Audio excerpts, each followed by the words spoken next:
ಮತಾಂತರಿಗಳಿಗೆ ಮೀಸಲಾತಿ cut, double ಗೇಮ್ಗೆ supreme break.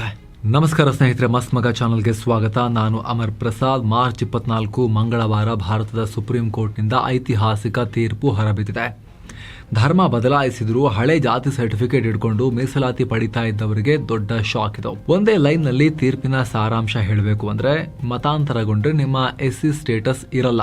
S, ಒಬ್ಬ ವ್ಯಕ್ತಿ ಹಿಂದೂ, ಬೌದ್ಧ ಅಥವಾ ಸಿಖ್ ಧರ್ಮ ಬಿಟ್ಟು ಬೇರೆ ಯಾವುದೇ ಧರ್ಮಕ್ಕೆ ಮತಾಂತರ ಆದ್ರೆ ಅವರ ಕೈಯಲ್ಲಿರೋ SC ಸರ್ಟಿಫಿಕೇಟ್ಗೆ ಕವಡೆ ಕಾಸಿನ ಬೆಲೆ ಇರೋದಿಲ್ಲ. ಅದು ಸ್ಟೇಟಸ್ಸೇ ಚೇಂಜ್ ಆದ ಹಾಗೆ. ಬರೀ ಉದ್ಯೋಗ ಅಥವಾ ಎಜುಕೇಶನ್ ಮೀಸಲಾತಿ ಕಳ್ಕೊಳ್ಳೋ ವಿಚಾರ ಮಾತ್ರ ಅಲ್ಲ, ಅವ್ರ ಮೇಲೆ ದೌರ್ಜನ್ಯ ಆದರೂ ಕೂಡ SC ST ದೌರ್ಜನ್ಯ ತಡೆ ಕಾಯ್ದೆ ಅಡಿಯಲ್ಲಿ ಸಿಗೋ ರಕ್ಷಣೆ ಸಿಗೋದಿಲ್ಲ. ಯಾಕಂದರೆ SC ST ಆಗಿ ಉಳಿದೇ ಇರೋದಿಲ್ಲ, ಅವರ ಧರ್ಮವೇ ಚೇಂಜ್ ಆಗಿರುತ್ತೆ ಅಂತ ಸುಪ್ರೀಂ ಕೋರ್ಟ್ ಐತಿಹಾಸಿಕ ತೀರ್ಪನ್ನ ಕೊಟ್ಟಿದೆ. ದೊಡ್ಡ ಹಾಗೂ ದೂರ ತನಕ ಪರಿಣಾಮ ಆಗೋ ತೀರ್ಪಿದು. ಹಾಗಿದ್ರೆ ಏನು ಹೇಳಿದ್ದಾರೆ?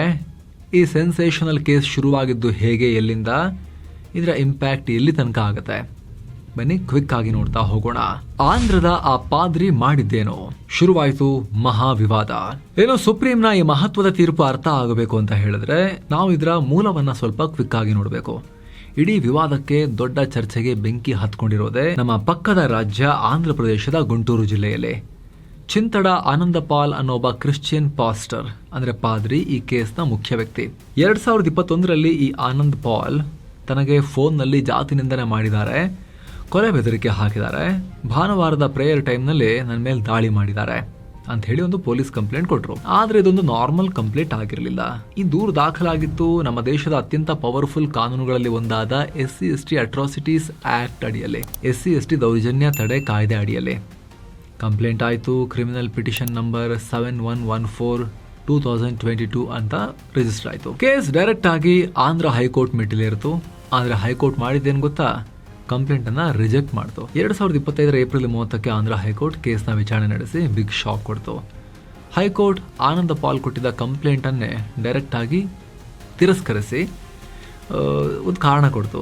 ಪಾಲ್ ಹಿಂದೂ ಧರ್ಮ ಬಿಟ್ಟು ಕ್ರಿಶ್ಚಿಯನ್ ಧರ್ಮಕ್ಕೆ ಆಲ್ರೆಡಿ ಕನ್ವರ್ಟ್ ಆಗಿದ್ದಾರೆ. ಬರೋಬ್ಬರಿ 10 ವರ್ಷಗಳಿಂದ ಕ್ರಿಶ್ಚಿಯನ್ ಆಗಿದ್ದಾರೆ. ಚರ್ಚ್ನಲ್ಲಿ ಕ್ರಿಶ್ಚಿಯನ್ ಪಾದ್ರಿಯಾಗಿ ಕೆಲಸ ಕೂಡ ಮಾಡ್ತಿರೋ ಒಬ್ಬ ಕ್ರಿಶ್ಚಿಯನ್ ಧಾರ್ಮಿಕ ವ್ಯಕ್ತಿ ಆಗಿದ್ದಾರೆ. ಹೀಗಿರ್ಬೇಕಾದ್ರೆ ನಿಮಗೆ ಆ ಸ್ಟೇಟಸ್ಸೇ ಇಲ್ವಲ್ಲ, ನೀವು ಅದನ್ನು ಚೇಂಜ್ ಮಾಡ್ಕೊಂಡಿದ್ದೀರಲ್ಲ, ಬಿಟ್ಬಿಟ್ಟಿದ್ದೀರಲ್ಲ ಅಂತ ಕೋರ್ಟ್, ಕ್ರಿಶ್ಚಿಯನ್ ಧರ್ಮದಲ್ಲಿ ಜಾತಿ ಪದ್ಧತಿನೇ ಇಲ್ಲ, ಅದು ಆ ಧರ್ಮಕ್ಕೆ ಸಂಬಂಧ ಪಡದೇ ಇರೋ ವಿಚಾರ. ಹೀಗಿರುವಾಗ SC ST ಕಾಯ್ದೆ ಅಡಿಯಲ್ಲಿ ರಕ್ಷಣೆ ಕೊಡಿ ಅಂತ ಕೇಳೋಕೆ ಹಕ್ಕೇ ಇಲ್ಲ. ನಿಮ್ಮ ಹತ್ರ ಸರ್ಟಿಫಿಕೇಟ್ ಕ್ಯಾನ್ಸಲ್ ಆಗಿಲ್ಲ ಅನ್ನೋ ಒಂದೇ ಒಂದು ಕಾರಣಕ್ಕೆ ನೀವು ಶೆಡ್ಯೂಲ್ಡ್ ಕಾಸ್ಟ್ ಆಗಲ್ಲ ಅಂತ ಹೇಳಿದ್ರು. ಅರ್ಜಿ ವಜಾ ಮಾಡಿದ್ರು. ಮತಾಂತರಿಗಳಿಗೆ ಸಿಗಲ್ಲ ದಲಿತ ಪಟ್ಟ. ಸುಪ್ರೀಂ ಕೋರ್ಟ್ನಿಂದ ಖಡಕ್ ಆರ್ಡರ್. ಹೈಕೋರ್ಟ್ ತೀರ್ಪು ನೋಡಿ ಈ ಆನಂದ್ ಪಾಲ್ ಏನಾದ್ರು ಪಾದ್ರಿ ಅವರು ಸುಪ್ರೀಂ ಕೋರ್ಟ್ಗೆ ಹೋದ್ರು. Case number SLP 9231/2025. Justice Prashant Kumar Mishra ಮತ್ತೆ ಜಸ್ಟಿಸ್ ಮನಮೋಹನ್ ಅವರಿದ್ದ ಸುಪ್ರೀಂ ಕೋರ್ಟ್ನ ದ್ವಿಸದಸ್ಯ ಪೀಠ ಕೇಸ್ ತಗೊಂಡ್ರು. ಇಲ್ಲೂ ಕೂಡ ಆ ಪಾದ್ರಿಗೆ ತೀವ್ರ ನಿರಾಸೆ. ಆಂಧ್ರ ಹೈಕೋರ್ಟ್ ಕೊಟ್ಟಿದ್ದ ತೀರ್ಪನ್ನ ಸುಪ್ರೀಂ ಕೋರ್ಟ್ ಫೈನಲ್ ಮಾಡಿದೆ, ಎತ್ತಿ ಹಿಡಿದಿದೆ. ಇಲ್ಲಿ ಬಹಳ ಸ್ಪಷ್ಟವಾಗಿ ಹೇಳಿದ್ದಾರೆ, ಮತಾಂತರಗೊಂಡ್ರೆ SC ಸ್ಟೇಟಸ್ ಉಳ್ಕೊಳ್ಳಲ್ಲ, ಇದರಲ್ಲಿ ಡೌಟೇ ಬೇಡ ಅಂತ. ಕ್ರಿಶ್ಚಿಯನ್ ಅಥವಾ ಮುಸ್ಲಿಂ ಧರ್ಮಕ್ಕೆ ಮತಾಂತರಗೊಂಡ್ರೆ ಆಟೋಮ್ಯಾಟಿಕಲಿ SC ಸ್ಥಾನಮಾನ ಹೋಗುತ್ತೆ. ಇಲ್ಲಿ ಕೋರ್ಟ್ ಹೇಳಿರೋ ಒಂದು ಸ್ಟೇಟ್ಮೆಂಟ್ನ ಗಮನಿಸಬೇಕು. This bar is absolute and admits no exception. ಅಂದ್ರೆ ಈ ನಿರ್ಬಂಧ ಸಂಪೂರ್ಣವಾಗಿದೆ, ಇದಕ್ಕೆ ಯಾವುದೇ ವಿನಾಯಿತಿನೇ ಇಲ್ಲ ಅಂತ ಕೋರ್ಟ್ ಹೇಳಿದೆ. ಇನ್ನೊಂದು ಮಾತನ್ನ ಕೂಡ ಹೇಳಿದೆ ಕೋರ್ಟ್, ನೀವು ಕಾನೂನಿನ ಅಡಿಯಲ್ಲಿ ಹೊರಗುಳಿದ ಮೇಲೆ ನಿಮಗೆ ಯಾವುದೇ ಶಾಸನಬದ್ಧ ಸೌಲಭ್ಯ, ರಕ್ಷಣೆ ಅಥವಾ ಮೀಸಲಾತಿಯನ್ನ ಕ್ಲೇಮ್ ಮಾಡೋಕೆ ಹಕ್ಕೇ ಇಲ್ಲ ಅಂತ ಹೇಳಿದೆ. ಒಬ್ಬ ವ್ಯಕ್ತಿ ಒಂದೇ ಟೈಮ್ನಲ್ಲಿ ಬೇರೆ ಧರ್ಮವನ್ನು ಆಚರಿಸ್ತಾ ಇನ್ನೊಂದ್ ಕಡೆ ಶೆಡ್ಯೂಲ್ಡ್ ಕಾಸ್ಟ್ ಅಂತಾನೂ ಹೇಳ್ಕೊಂಡು ಸೌಲಭ್ಯ ಪಡೆಯೋಕೆ ಸಾಧ್ಯನೇ ಇಲ್ಲ ಅಂತ ಸುಪ್ರೀಂ ಕೋರ್ಟ್ ಖಡಕ್ ವಾರ್ನಿಂಗ್ ಕೊಟ್ಟಿದೆ. ಸಂವಿಧಾನದಲ್ಲಿ ಏನಿದೆ? 1950ರ ರೂಲ್ಸ್ ಹೇಳೋದೇನೋ. ಸಂವಿಧಾನದ 341ನೇ ವಿಧಿಯ ಅಡಿಯಲ್ಲಿ ಬರೋ ಕಾನ್ಸ್ಟಿಟ್ಯೂಷನ್ ಶೆಡ್ಯೂಲ್ಡ್ ಕಾಸ್ಟಸ್ ಆರ್ಡರ್ 1950 ಅದರ ಅಡಿಯಲ್ಲಿ ಸಾಂವಿಧಾನಿಕ ಬೆಂಬಲ ಇದೆ. ಈ ಆದೇಶದ 3ನೇ ಪರಿಚ್ಛೇದ ಅಂದ್ರೆ ಕ್ಲಾಸ್ 3 ಬಹಳ ಸ್ಟ್ರಿಕ್ಟ್ ಆಗಿದೆ. ಆ ಕ್ಲಾಸ್ 3 ಏನ್ ಹೇಳುತ್ತೆ ಅಂದ್ರೆ, ಹಿಂದೂ, ಸಿಖ್ ಮತ್ತು ಬೌದ್ಧ ಧರ್ಮಗಳನ್ನ ಬಿಟ್ಟು ಬೇರೆ ಧರ್ಮವನ್ನ ಆಚರಿಸೋರನ್ನ ಪರಿಶಿಷ್ಟ ಜಾತಿ ಅಥವಾ SC ಅಂತ ಪರಿಗಣಿಸೋಕೆ ಕಾನೂನಲ್ಲಿ ಅವಕಾಶವೇ ಇಲ್ಲ. ಸ್ವಲ್ಪ ಹಿಸ್ಟ್ರಿ ತೆಗೆದ್ರೆ 1950ರಲ್ಲಿ ಕೇವಲ ಹಿಂದೂ ಧರ್ಮದವರಿಗೆ ಮಾತ್ರ ಈ SC ಸ್ಟೇಟಸ್ ಇತ್ತು. ಆಮೇಲೆ 1956ರಲ್ಲಿ ಸಿಖ್ ಧರ್ಮದವರನ್ನ ಕೂಡ ಸೇರಿಸಿದ್ರು. ಕಡೆಗೆ 1990ರಲ್ಲಿ ಬೌದ್ಧ ಧರ್ಮದವರನ್ನ ಕೂಡ ಸೇರಿಸಿದ್ರು. ಯಾಕೆ ಇವ್ರಿಗೆ ಮಾತ್ರ? ಯಾಕಂದ್ರೆ ಜಾತಿ ವ್ಯವಸ್ಥೆ ಮತ್ತು ಅಸ್ಪೃಶ್ಯತೆ ಅನ್ನೋದು ಈ ಸಮಾಜಗಳಲ್ಲಿ ಇದ್ದ ಒಂದು ಅನಿಷ್ಟ ಪದ್ಧತಿ. ಇದರಿಂದ ನೊಂದವರಿಗೆ, ಶೋಷಣೆಗೊಳಗಾದವರಿಗೆ ಪರಿಹಾರ ಮತ್ತು ಪ್ರಾತಿನಿಧ್ಯ ಕೊಡೋಕೆ SC ಮೀಸಲಾತಿಯನ್ನು ತರಲಾಯಿತು. ಯಾವಾಗ ಒಬ್ಬ ವ್ಯಕ್ತಿ ಜಾತಿ ವ್ಯವಸ್ಥೆನೇ ಇಲ್ಲದ ಬೇರೊಂದು ಧರ್ಮಕ್ಕೆ ಹೋಗ್ತಾರೋ ಆಗ ಆತನಿಗೆ ಮೀಸಲಾತಿಯ ಅಗತ್ಯವೂ ಇರೋದಿಲ್ಲ, ಅರ್ಹತೆಯೂ ಇರೋದಿಲ್ಲ ಅನ್ನೋದು ಕಾನೂನಿನ ಆಶಯ. ಸೊ ಇಲ್ಲಿ ಹಿಂದೂಯಿಸಂ ಮತ್ತು ಭಾರತೀಯ ಧರ್ಮ, ಹಿಂದೂಯಿಸಂನಿಂದಲೇ ಕವಲೊಡೆದು ಹುಟ್ಟಿರೋ ಬೌದ್ಧ ಮತ್ತು ಈ ಸಿಖ್ ಧರ್ಮ ಅಲ್ಲಿಗೆ ಹೋದಾಗ ಸಿಗುತ್ತೆ, ಇಲ್ಲಿ ಮಾತ್ರ ಸಿಗುತ್ತೆ. ಇದನ್ನು ಹೊರತುಪಡಿಸಿ ಬೇರೆ ಯಾವುದೇ ಧರ್ಮಕ್ಕೆ ಹೋದರೂ ಕೂಡ, ಕ್ರಿಶ್ಚಿಯಾನಿಟಿಗೆ ಹೋದರೆ, ಇಸ್ಲಾಮಿಗೆ ಹೋದರೆ ಸಿಗೋದಿಲ್ಲ.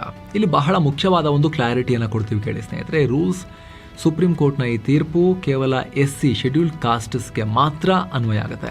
ST ಅಥವಾ ಪರಿಶಿಷ್ಟ ಪಂಗಡ, ಬುಡಕಟ್ಟು ಅದಕ್ಕೆ ಅನ್ವಯ ಆಗಲ್ಲ. ST ಸಮುದಾಯದವರು ಯಾವುದೇ ಧರ್ಮಕ್ಕೆ ಮತಾಂತರಗೊಂಡ್ರೂ ಕೂಡ ST ಸ್ಟೇಟಸ್ ಮೀಸಲಾತಿ ರದ್ದಾಗಲ್ಲ. ಇದಕ್ಕೆ ಕಾರಣ ಸಂವಿಧಾನದ 342ನೇ ವಿಧಿ.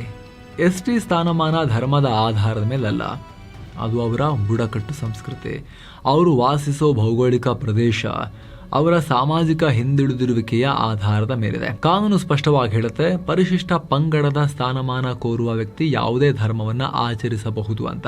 ಸೊ ಬಿಗ್ ಟೇಕ್ ಅವೇ ಏನು ಅಂದ್ರೆ, SC ಮತಾಂತರಗೊಂಡ್ರೆ ಸ್ಟೇಟಸ್ ಲಾಸ್ ಆಗುತ್ತೆ, STಗೆ ಇದು ಅನ್ವಯ ಆಗಲ್ಲ. ಈ ತೀರ್ಪು ಏನಾಗ್ತಿತ್ತು ಅಂದ್ರೆ, ಕಾನೂನ್ನ ಲೂಪ್ ಹೋಲ್ಸ್ ಅನ್ನ ಯೂಸ್ ಮಾಡ್ಲಾಗ್ತಿತ್ತು. ಆಂಧ್ರದ ಪಾದ್ರಿ ಆನಂದ್ ಪಾಲ್ ಕೇಸ್ ತಗೊಳ್ಳಿ, ಅವರ ಹತ್ರ ಹಳೆಯ SC ಸರ್ಟಿಫಿಕೇಟ್ ಮಾಡಿಸಿಟ್ಕೊಂಡಿದ್ರು. ಆದ್ರೆ ಇವರು ಧರ್ಮ ಚೇಂಜ್ ಮಾಡಿಕೊಂಡು ಕ್ರಿಶ್ಚಿಯನ್ ಆಗಿ, ಮತಾಂತರ ಆಗಿ, ಪಾದ್ರಿನೇ ಆಗಿ ಒಬ್ಬ ಕ್ರಿಶ್ಚಿಯನ್ ಧಾರ್ಮಿಕ ವ್ಯಕ್ತಿಯಾಗಿ ಕೆಲಸ ಮಾಡ್ತಿದ್ರು ಕೂಡ ಆ ಸರ್ಟಿಫಿಕೇಟ್ನ ಹಾಗೆ ತುಂಬಾ ಭದ್ರವಾಗಿ ಇಟ್ಕೊಂಡಿದ್ರು.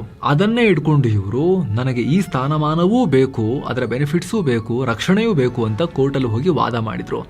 ಆದ್ರೆ ಕೋರ್ಟ್ ತಳ್ಳಿ ಹಾಕಿದೆ. ಅಧಿಕಾರಿಗಳು ನಿಮ್ಮ ಜಾತಿ ಪ್ರಮಾಣ ಪತ್ರ ಇನ್ನು ಕ್ಯಾನ್ಸಲ್ ಮಾಡಿಲ್ಲ, ಹಾಗಂತ ನಿಮಗೆ SC ST ಕಾಯ್ದೆ ಅಡಿಯಲ್ಲಿ ರಕ್ಷಣೆ ಸಿಗಲ್ಲ ಅಂತ ಹೇಳಿದೆ ಕೋರ್ಟ್. ಈ ತೀರ್ಪಿನ ಮೆಗಾ ಇಂಪ್ಯಾಕ್ಟ್ ಇನ್ನು ಮುಂದೆ ಏನಾಗುತ್ತೆ? ಮೊದಲನೇದಾಗಿ ಮತಾಂತರಗೊಂಡಿರೋರಿಗೆ ಮುಂದೆ ಶಿಕ್ಷಣ, ಸರ್ಕಾರಿ ಉದ್ಯೋಗ ಮತ್ತೆ ರಾಜಕೀಯದಲ್ಲಿ ಅಂದ್ರೆ ಎಲೆಕ್ಷನ್ಗಳಲ್ಲಿ ನಿಲ್ಲೋಕು ಕೂಡ SC ಮೀಸಲಾತಿ ಸಿಗಲ್ಲ. ಕನ್ವರ್ಟ್ ಆದ್ಮೇಲೆ ಡೈರೆಕ್ಟ್ ಆಗಿ ಜನರಲ್ ಕ್ಯಾಟಗರಿಗೆ ಅಥವಾ ಅಲ್ಪಸಂಖ್ಯಾತ ಕ್ಯಾಟಗರಿಗೆ ಬರ್ತಾರೆ ಅವರು. ಎರಡನೇದು, ಸುಳ್ಳು ದೂರುಗಳಿಗೆ ಬ್ರೇಕ್ ಬೀಳುತ್ತೆ. ಹಳೆ ಸರ್ಟಿಫಿಕೇಟ್ ಇಟ್ಕೊಂಡು ಮತಾಂತರ ಆಗಿ ಎಷ್ಟೋ ವರ್ಷ ಆಗಿ ಬೇರೆ ಧರ್ಮದ ನಂಬಿಕೆಗಳನ್ನ ಫಾಲೋ ಮಾಡ್ತಿರೋರು ಯಾವ್ದಾದ್ರು ಸಂದರ್ಭ ಬಂದಾಗ, ಗಲಾಟೆ ಆದಾಗ ನನ್ನದು ಸರ್ಟಿಫಿಕೇಟ್ ಇದೆ ಹಳೇದು ಅಂತ ಹೇಳಿ ಅದನ್ನ ತಗೊಂಡ್ಬಂದು ಅದನ್ನ ಮಿಸ್ಯೂಸ್ ಮಾಡೋಕೆ ಅವಕಾಶ ಆಗೋದಿಲ್ಲ. ಮೂರನೇದು, ಒರಿಜಿನಲ್ ಫಲಾನುಭವಿಗಳಿಗೆ ನ್ಯಾಯ ಸಿಗುತ್ತೆ. ನಾವು ಹಿಂದುಳಿದವರು ಆದರೆ ಮತಾಂತರಗೊಂಡವರು ನಮ್ಮ ಮೀಸಲಾತಿಯನ್ನು ಕಿತ್ಕೊಳ್ತಿದ್ದಾರೆ ಅನ್ನೋದು SC ಸಮುದಾಯದ ಬಹಳ ವರ್ಷಗಳ ಆಕ್ರೋಶ ಆಗಿತ್ತು. ಆ ಆಕ್ರೋಶಕ್ಕೆ ಈಗ ಈ ತೀರ್ಪು ಒಂದು ಸಮಾಧಾನವನ್ನು ಕೊಟ್ಟಿದೆ. ನಾಲ್ಕನೇದು, ಇನ್ಮುಂದೆ ಮತಾಂತರಗೊಂಡವರ ಜಾತಿ ಪ್ರಮಾಣ ಪತ್ರಗಳ ಸ್ಕ್ರೂಟಿನಿ ಅಥವಾ ಪರಿಶೀಲನೆ ದೇಶಾದ್ಯಂತ ಟೈಟ್ ಆಗೋ ಎಲ್ಲ ಸಾಧ್ಯತೆ ಇದೆ. ಜೊತೆಗೆ ದಲಿತ ಕ್ರಿಶ್ಚಿಯನ್, ದಲಿತ ಮುಸ್ಲಿಂ ಅಂತ ಹೇಳಿಕೊಂಡು ಮೀಸಲಾತಿ ಕೇಳ್ತಾ ಇದ್ದ ಗುಂಪುಗಳಿಗೆ ಇದು ಬಹುದೊಡ್ಡ ಹಿನ್ನಡೆಯಾಗುತ್ತೆ. ದಲಿತ ಕ್ರಿಶ್ಚಿಯನ್, ದಲಿತ ಮುಸ್ಲಿಂ ಅಂತೆಲ್ಲ ಇಲ್ಲ, ಮುಸ್ಲಿಂ ಕ್ರಿಶ್ಚಿಯನ್ ಮಾತ್ರ, ಅಲ್ಲಿ ದಲಿತ ಬರೋದಿಲ್ಲ, SC ಅನ್ನೋದು ಅಲ್ಲಿ ಬರೋದಿಲ್ಲ ಅಂತ ಸುಪ್ರೀಂ ಕೋರ್ಟ್ನ ಈ ತೀರ್ಪು ಹೇಳ್ತಾ ಇದೆ. ಮೂಲ ಧರ್ಮಕ್ಕೆ ವಾಪಸ್ ಬಂದ್ರೆ ಮತ್ತೆ SC ಸ್ಟೇಟಸ್ ಸಿಗುತ್ತಾ? ಕೋರ್ಟ್ ಇದಕ್ಕೂ ಉತ್ತರ ಕೊಟ್ಟಿದೆ, ಸಿಗತ್ತೆ, ಆದ್ರೆ ಕಂಡೀಷನ್ಸ್ ಅಪ್ಲೈ. ಎರಡು ಪ್ರಮುಖ ರೂಲ್ಸ್ ಇವೆ. ಒಂದು, ಆ ವ್ಯಕ್ತಿ ಮರಳಿ ಹಿಂದೂ ಅಥವಾ ಬೌದ್ಧ ಅಥವಾ ಸಿಖ್ ಧರ್ಮಕ್ಕೆ ವಾಪಸ್ ಬರಬೇಕು. ಎರಡು, ಮತ್ತು ಅತಿ ಮುಖ್ಯವಾಗಿರೋದು, ಆತನನ್ನ ಆತನ ಮೂಲ ಸಮುದಾಯ ಅಂದ್ರೆ ಆತನ ಒರಿಜಿನಲ್ ಸಮುದಾಯದ ಜನ ಮರಳಿ ಅಕ್ಸೆಪ್ಟ್ ಮಾಡಬೇಕು, ಸ್ವೀಕರಿಸಬೇಕು.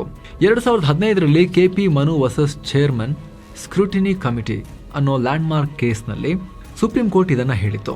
The caste it self is a supreme judge, ಅಂದ್ರೆ ಜಾತಿಯ ಸರ್ವೋಚ್ಚ ನ್ಯಾಯಾಧೀಶ.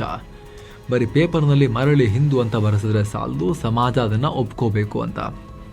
ಆದರೆ ಆಂಧ್ರದ ಈ ಕೇಸ್ನಲ್ಲಿ ಪಾದ್ರಿ ಆನಂದ್ ಪಾಲ್ ಮತ್ತೆ ಹಿಂದೂ ಧರ್ಮಕ್ಕೆ ವಾಪಸ್ ಬಂದಿರಲಿಲ್ಲ, ಹೀಗಾಗಿ ಅವರಿಗೆ ಯಾವುದೇ ರಕ್ಷಣೆ ಸಿಗಲಿಲ್ಲ. ಸೊ ಸ್ನೇಹಿತರೆ, ಡೀಟೇಲ್ ಆಗಿ ಮಾಹಿತಿ ಕೊಡೋ ಪ್ರಯತ್ನ ನಾವು ಮಾಡಿದ್ದೀವಿ ಸುಪ್ರೀಂ ಕೋರ್ಟ್ನ ಈ ಐತಿಹಾಸಿಕ ತೀರ್ಪಿನ ಬಗ್ಗೆ. ನಿಮ್ಮ ಒಪಿನಿಯನ್ ಏನು? ಮಿಸ್ ಇಲ್ಲದೆ ಕಾಮೆಂಟ್ ಮಾಡಿ ತಿಳಿಸಿ. ಹಾಗೆ ಸ್ನೇಹಿತರೆ, ವಿಡಿಯೋ ಕೆಳಗಿರೋ ಜಾಯಿನ್ ಬಟನ್ ಮೂಲಕ ಆಸಕ್ತ ವೀಕ್ಷಕರು ಮಸ್ತ್ ಪ್ರೀಮಿಯಂ ಮೆಂಬರ್ಸ್ ಕೂಡ ಆಗ್ಬೋದು. ಆನಂತರ ಎಲ್ಲ ಮೆಂಬರ್ ಓನ್ಲಿ ವೀಡಿಯೋಸನ್ನು ನೋಡೋಕೆ ಶುರು ಮಾಡ್ಬೋದು. ಅರ್ಲಿ ಆಕ್ಸೆಸ್ ವೀಡಿಯೋಗಳ ಆಕ್ಸೆಸನ್ನು ಕೂಡ ಪಡಿಬೋದು. ಆಸಕ್ತರು ಮಿಸ್ ಇಲ್ಲದೆ ಜಾಯಿನ್ ಬಟನ್ ಚೆಕ್ ಮಾಡಿ ಮತ್ತೆ ಭೇಟಿ ಆಗ್ತಿರೋಣ ಸ್ನೇಹಿತರೆ. ನಮಸ್ತೆ.